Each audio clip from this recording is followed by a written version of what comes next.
இப்போ நம்ம beads loading எப்படி போறதுன்னு பார்க்கலாம். பைப்பிங் த்ரெட் நம்ம ஏற்கனவே ஃபிக்ஸ் பண்ணியிருக்கோம். அது மேல பீட்ஸ் லோடிங் எப்படி போடுறதுன்னு பார்க்கலாம். ஃபர்ஸ்ட் இப்படி கீழே இருந்து இப்படி மேலே எடுத்துட்டு ஒரு 4 or 5 கவுண்ட்ஸ் போட்டுட்டு இப்படி ஒரு லாக் போட்டு எடுத்துட்டு அதுக்கு பக்கத்துல கிராஸா தான் இதுவும் எடுக்கணும். அதுக்கு பக்கத்துல ஒரு லாக் எடுத்துட்டு திரும்பவும் கீழே வரணும். கீழே வந்துட்டு அதுக்கு பக்கத்துல ஒரு லாக் எடுத்துட்டு இப்படி போறதுல மட்டும்தான் பீட்ஸ் நம்ம போடணும். திரும்ப ரிட்டர்ன் வர்றதுல பீட்ஸ் போடக்கூடாது. 1 செகண்ட் பாருங்க. இதுக்கு பக்கத்துல ஒரு லாக் போட்டு திரும்ப கீழே ஒரு லாக் போட்டு திரும்ப அதுக்கு பக்கத்துல ஒரு லாக் போட்டுட்டு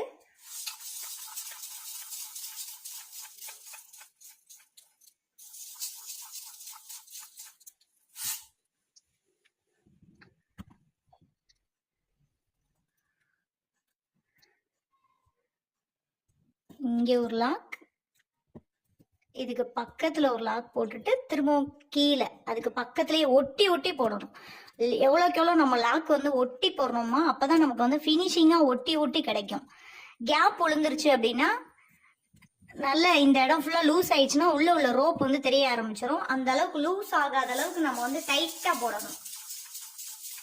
பீட்ஸே நல்லா எடுத்துட்டு நல்லா டைட்டா போட்டீங்கன்னா நல்லா டைட்டா நிற்கும். கீழே ஒரு லாக், அதுக்கு கீழே ஒரு குட்டி லாக் போட்டுட்டு இழுத்து நல்லா இழுத்துட்டு பீட்ஸை குத்துங்க.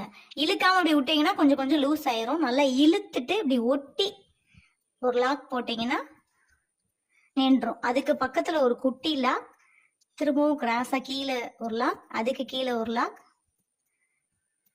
நல்லா இப்படி இழுக்கணும். பீட்ஸ் லோடிங் பீட்ஸ் எல்லாத்துலயுமே நமக்கு ஃபினிஷிங் கிடைக்கிறதே நல்லா இழுத்து ஒட்டி லாக் போடுறதா. இப்படி விட்டோம்னாலே அது கொஞ்சம் லூஸ் ஆக ஆரம்பிச்சிடும். நல்லா இழுத்து ஒட்டி லாக் போடணும். லாக் போட்டாதான் நமக்கு அது கிடைக்கும். இதுக்கு பக்கத்துல ஒரு லாக், அதுக்கு பக்கத்துல ஒரு லாக்.